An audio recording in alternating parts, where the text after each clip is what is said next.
One of the most well-known and popular Norse gods is without a doubt Odin, honoured by people across a wide array of different pagan and heathen traditions, called by many names. If you ask most people to think of a deity from the Norse pantheon, Odin is one they would most likely mention, although Thor is probably a close second. A god who is well known yet still mysterious, who inspires both love and fear in those who acknowledge him, Odin's name still resonates with many people today. Unlike some Germanic deities, Odin is not an obscure god for whom we only have hints or a handful of references. In fact, the opposite is true. Odin is found in so much material under so many different names that it can become difficult to keep it all straight and hard to ever feel as if you understand him, no matter how well studied you are. For people new to heathenry, Asatru, or Norse paganism in general, getting to know Odin represents a real challenge, and more so because not every source out there is trustworthy. This video then is meant to be a basic introduction for those interested in Odin. This does not represent an end to anyone's journey to get to know this enigmatic deity, but rather a beginning and hopefully a useful reference. Odin's name as we know it, and as I am using here, is the anglicised form of the Norse Othin, which is ultimately derived from the Proto-Germanic Wodinas, itself from the Proto-Indo-European root word Wodano, meaning inspired, raging, or mad. There are several related words in languages found in cultures who honoured Odin, including the Norse Allfather, which means both voice or poetry and frenzy, and the Anglo-Saxon wod, meaning fury. The root of wod has different connotations within the word we usually translate in English as fury, and these range from poetic inspiration to madness. However, even the concept of madness must be understood within context, not as lunacy but as a king of divine ecstasy or possession. Looking at these root meanings for Odin's name can give us our first hints of his character, and indeed he is a god who inspires both creativity in poets and battle frenzy in warriors.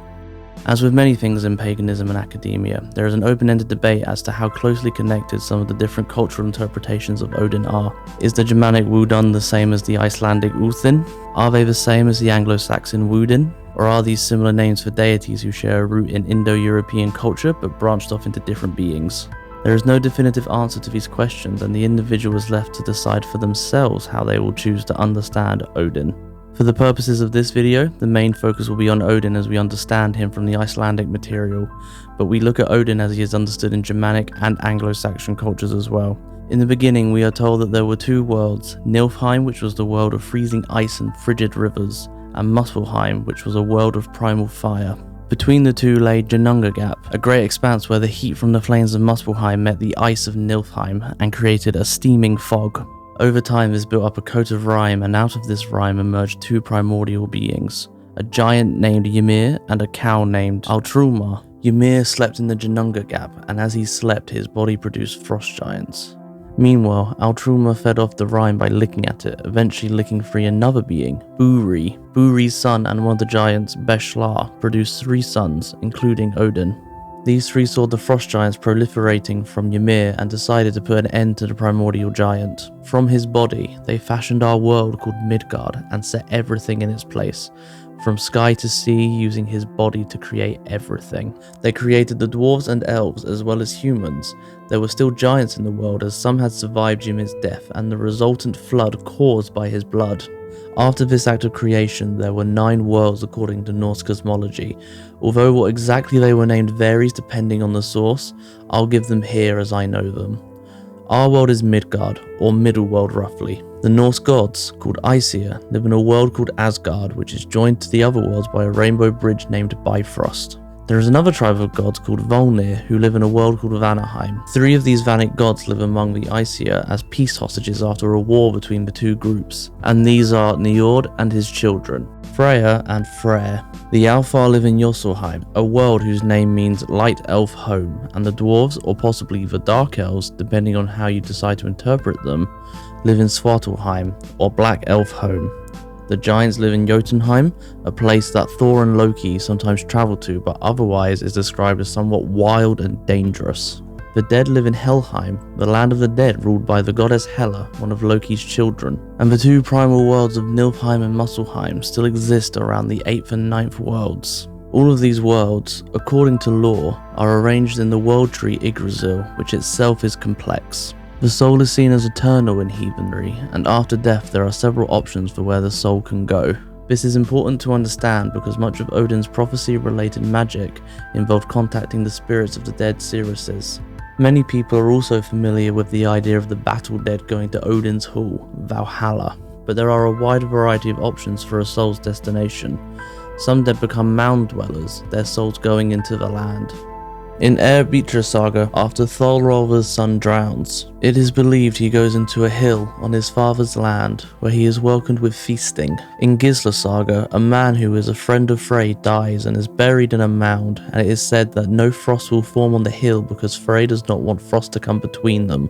In the Vurlishpole, Odin goes to get an important prophecy from an ancient seer in a mound, something we see Freyja doing in another story. Additionally, it has been suggested that some Dekalfa are the male dead of a family as the Disa are the female dead. Speaking of Disa, it is entirely possible for a woman after death to become a Disa or an Idis, which is a specific type of spirit that watches over her family line. Reincarnation is also an old heathen belief. A soul might be reborn within a family line, and it is believed that naming a child after a deceased ancestor can mean the rebirth of that ancestor in the child. In some cases, a child might be born with similar marks or the appearance of a deceased family member, which could indicate a soul relationship. I have also heard it said that it was considered bad luck to name a child after a living relative for this reason. It was prophesied that eventually a time would come called Ragnarok, or fate of the gods, when the forces of entropy, as embodied by the giants, would overrun the world. This time would be foreshadowed by several events, beginning with 3 years of social chaos with kingslaying and incest.